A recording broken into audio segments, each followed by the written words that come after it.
আজকে আলোচনা করব পরিবেশ বিদ্যা ইএনভিএস এর 50 মার্কসের সাজেশন নিয়ে। যে সাজেশনটা তোমাদের সঙ্গে আলোচনা করব, তোমাদের ফার্স্ট সেমিস্টারের পরীক্ষা কিন্তু আর খুব অল্প কটা দিন বাকি। সিভ্যাক এর মধ্যে তোমাদের ইএনভিএস এবং কনস্টিটিউশন রয়েছে। আজকে ইএনভিএস এর 5 মার্কসের সমস্ত কোয়েশ্চেন গুলো আমি আলোচনা করে দেব। এবং তোমাদের যাদের মনে হচ্ছে এই সাবজেক্টে এখনো সমস্যা রয়েছে, তোমরা নিচে দেখো স্ক্রিনে আমার হোয়াটসঅ্যাপ নাম্বার দেওয়া রয়েছে, আমার সঙ্গে যোগাযোগ করো।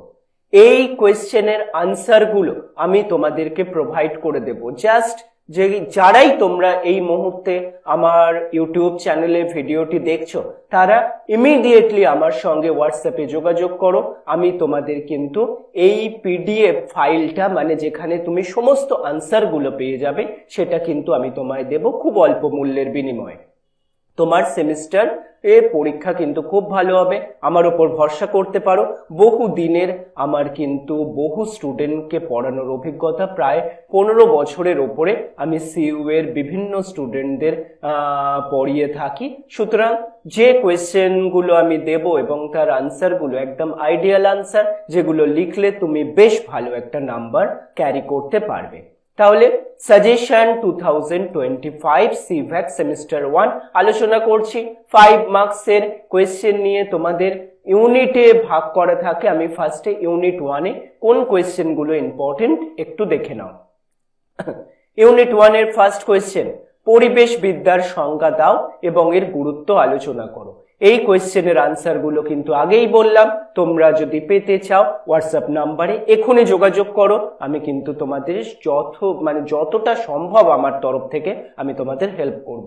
শুধু ইএনভিএস নয়, অন্যান্য বিভিন্ন যে সাবজেক্ট গুলো তোমার রয়েছে, আমাদের এক্সপার্ট টিমের তরফ থেকে অভিজ্ঞ শিক্ষকরা এই আনসার গুলো তৈরি করে থাকে। সুতরাং তুমি বিলিভ করতে পারো, আনসার গুলো নিয়ে তুমি যদি পড়াশোনা করো, তোমার সেমিস্টার অবশ্যই ভালো যাবে। সিসিএফ প্যাটার্নে কিন্তু কোয়েশ্চেনের আনসার একটু ভালো করে লিখতে হবে, তবেই ভালো মার্কস পাওয়া সম্ভব।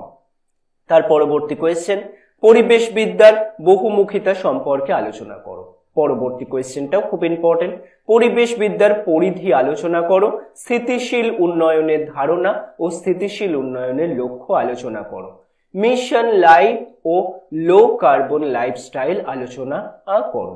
এই 5টা কোয়েশ্চেন কিন্তু ইউনিট 1 থেকে খুব খুব ইম্পর্টেন্ট। পরবর্তী আমরা ইউনিট 2-তে আসছি। ইউনিট 2-তে বাস্তু সংস্থান, বাস্তুতন্ত্র ও বাস্তুতন্ত্রের পরিবেশ কাকে বলে, খুব ইম্পর্টেন্ট এবারের জন্য। তারপর বাস্তুতন্ত্রের গঠন কার্যাবলী আলোচনা করো। খাদ্য শৃঙ্খল ও খাদ্য জাল সম্পর্কে আলোচনা করো। জনসংখ্যা, বাস্তুবিদ্যা ও সম্প্রদায় বাস্তুশাস্ত্র কি, বাস্তুতান্ত্রিক প্রজাতির পরিবর্তন কি। পরবর্তী কোশ্চেন, বাস্তুতন্ত্রের শক্তির বহুমাত্রিকতা কি। ইউনিট 3-তে কোন কোয়েশ্চেন গুলো রয়েছে, ইউনিট 3টা একটু বড়। অনুবর্তন ও পুনরবর্তন যোগ্য সম্পদ সম্পর্কে আলোচনা করো। ভূমি সম্পদ কাকে বলে, ভূমির অবক্ষয় সম্পর্কে আলোচনা করো। যেহেতু বিভিন্ন কলেজ বিভিন্ন রকম কোয়েশ্চেন করবে, তাই একটু বেশি কোয়েশ্চেন দিতে হয়েছে, কিন্তু এগুলোই হচ্ছে মোস্ট ইম্পর্টেন্ট কোয়েশ্চেন। এই কোয়েশ্চেন গুলো থেকেই কিন্তু সমস্ত কলেজে কিছু না কিছু থাকবে। মোস্ট প্রবাবলি এখানে 80% তোমরা কিন্তু কমন অবশ্যই পারো। যদি কপাল ভালো থাকে 100%ও কমন পেয়ে যেতে পারো। ভূমিক্ষয়ের কারণ আলোচনা করো।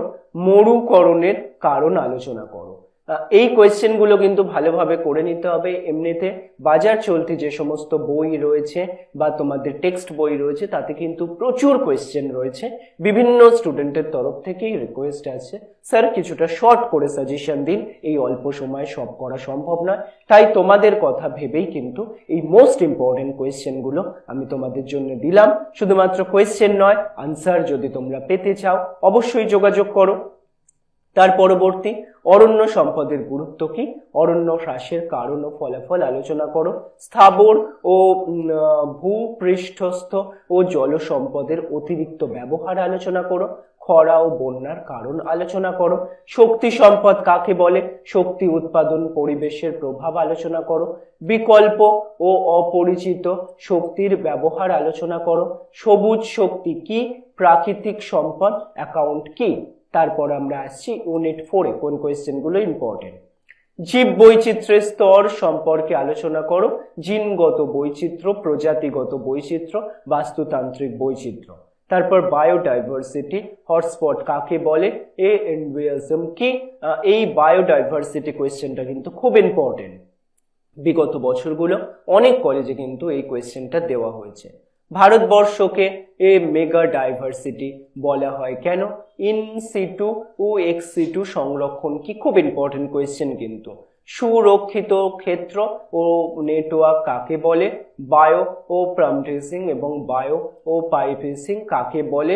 ইউনিট 5-এর কোয়েশ্চেন গুলো আমরা একবার দেখে নিই। এবার পরিবেশের বিভিন্ন প্রকার দূষণ সম্পর্কে আলোচনা করো, বায়ু দূষণ, জল দূষণ, মাটি দূষণ, শব্দ দূষণ, সমুদ্র দূষণের কারণ ও ফলাফল আলোচনা করো, বিপজ্জনক বর্জ্য ও মানুষের স্বাস্থ্যের উপর ঝুঁকি সম্পর্কে আলোচনা করো, শহরের বর্জ্য, বায়োমেডিক্যাল বর্জ্য ও ই বর্জ্য নিয়ন্ত্রণ ব্যবস্থা।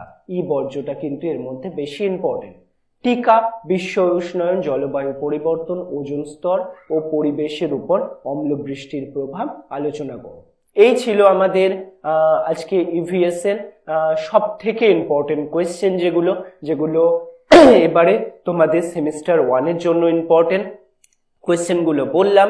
এই কোয়েশ্চেনের আনসার গুলো পাওয়ার জন্য অবশ্যই হোয়াটসঅ্যাপ নাম্বারে যোগাযোগ করো। এর সাথে কিন্তু আরো যে সমস্ত ইম্পর্টেন্ট কোয়েশ্চেন 2 মার্কসের রয়েছে সেগুলোও কিন্তু আমি আনসারের যে পিডিএফ থাকবে সেখানে কিন্তু দিয়ে দেবো, কমপ্লিট একটা পিডিএফ। সুতরাং এক্ষুনি তুমি পিডিএফ সংগ্রহ করো, পরীক্ষার জন্য প্রিপেয়ার হও, খুব ভালো হবে তোমার এক্সাম।